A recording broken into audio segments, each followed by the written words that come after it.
Why do you want to work out? What is your goal? The most important thing is that you have a vision, that you have a goal. Because without that vision and without that goal, again, you're drifting around and you're never going to end up anywhere. People don't become successful just by accident.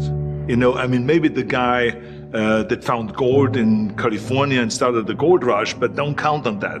That's the one in a lifetime kind of a situation. So you got to really have a specific goal. And to me, to have that vision that I want to be Mr. Universe, that I want to be the greatest bodybuilder of all time.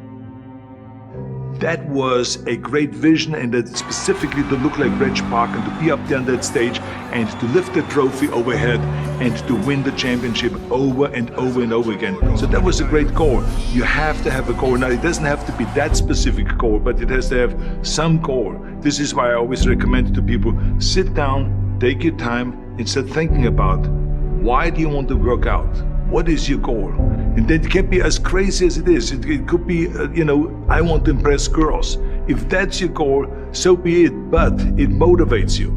It could be that you're emulating a certain, bodybuilder or a certain football player, a certain boxer, whatever it is.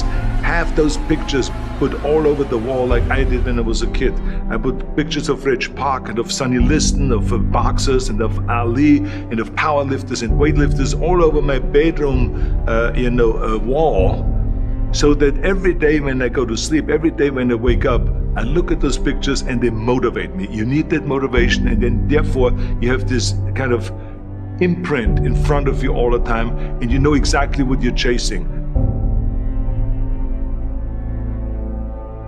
People always come up to me and says, why are you smiling? You're working out 5 hours a day. You're doing the same as the other guys, but the other guys have a sour face. They're pissed off that they have to do another rep or another set or something. I looked forward to another 1,000 reps of sit-ups. I looked forward to another 500 pounds of leg press or squat. I looked forward to doing more and more curls until my arms fall off. Why? Because I knew that every rep that I did and every set that I did and more weights that I lifted, I get one step closer to turning that vision into reality.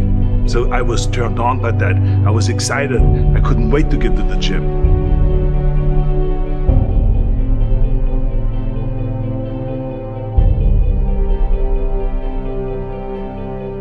I remember that when I weighed 245 pounds, and Bob Raferson, the director of Stay Hungry, said to me that I'm interested in having you come in for a reading and work on your acting and all this, because I'm interested in having you in a movie to star with Jeff Bridges and with Sally Fields.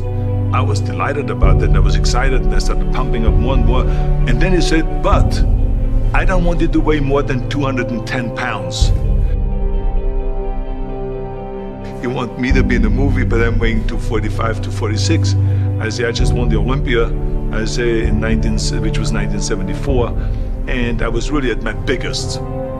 And but he demanded that, and he says, look, it's very simple.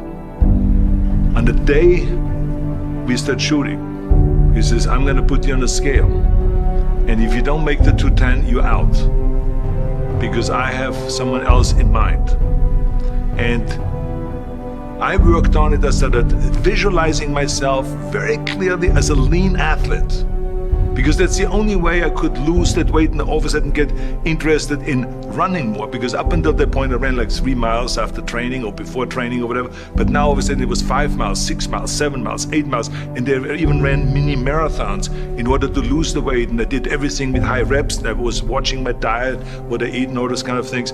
And but the day before, I remember we were in Birmingham, Alabama. The day before I was at the YMCA with Bob Raferson. He was swimming and I was working out, and I was running. There was a track there and I was running. He says, let's step on the scale. And I stepped on the scale and I weighed 209. So it just shows to you what is possible if you visualize exactly what you want to look like.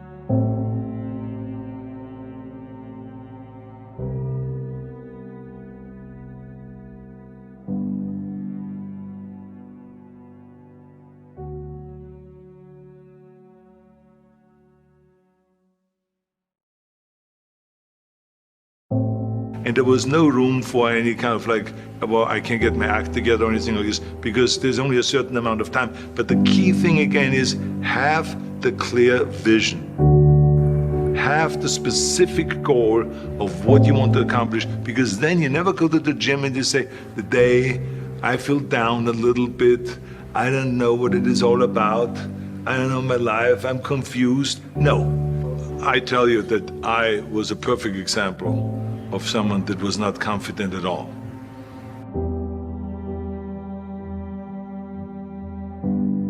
I mean, when I was a kid, I was just like any other kid. I had my hang-ups and problems and all this. But when I joined the weightlifting club and I won my first little trophy because I did the best clean and jerk, and then we went to another meet and I won another little trophy, I started feeling like somebody. But the bottom line is, everyone can use the same method, because I used it in politics, I used it in making money, I used it in everything that I've done in the movie business. When you have one little victory, little victories add up, and that is what gives you then ultimately confidence. Well, for me, the most important thing always is to have a deadline. So when I, for instance, had a competition, and let's say the competition was in the middle of September, and it was now beginning of summer, so there was no more time to screw around. So there was the time now to get going on a diet, to get going with the training, to not slack off at all, because there was a deadline there. The day of the competition, I had to be in the best shape possible. And I knew that if I come to the competition and I lose because I did not schedule my training the proper way, or I didn't have the right frame of mind, or I didn't give everything, literally worked my butt off, I would be just so angry. So I never wanted to be in that situation. So this is why it was very important to pick that time and to say, this is when I have to be in top shape, and then I work towards that. But it's not just with the competition. I mean, it's the same in the movie business. I mean, to me, it was always a big advantage when I said, okay, my movie starts on April 1, and I have now 3 months, so I have to get really in great shape. So you pick those times. It could also be that you have no movie and you have no Mr. Olympia or no Mr. America, no Mr. Universe coming up or any of those things. But you say to yourself, the summer starts in June. I'm gonna go to the beach in June, and at that time I want to be in great shape. So that creates an urgency that makes you really start training hard and taking it seriously. Because if you don't have a specific plan, then you wander around. I mean, you can have, as I've told you many times, the best ship or the best plane in the world, but if you don't have a specific goal where you want to go and when you want to get there, you just drift around and you never get anywhere. So this is why it is so important to create that urgency and have a specific time when you want to be in shape. Well, I mean, look, everyone has a problem with time, but the day has 24 hours and we sleep 6. Now, I know there's some out there that say, whoa, I need 8. Well, I say just sleep a little faster, because the bottom line is we have 6 hours of sleep, 24 hours are available, so you have 18 hours now available to your work, your family, your hobbies, and also to learn something new or to do something new, which could easily be that you want to learn a new language, or that you want to read as a New Year's resolution, I have to read a book every week, or you say, I'm gonna go and reshape my body.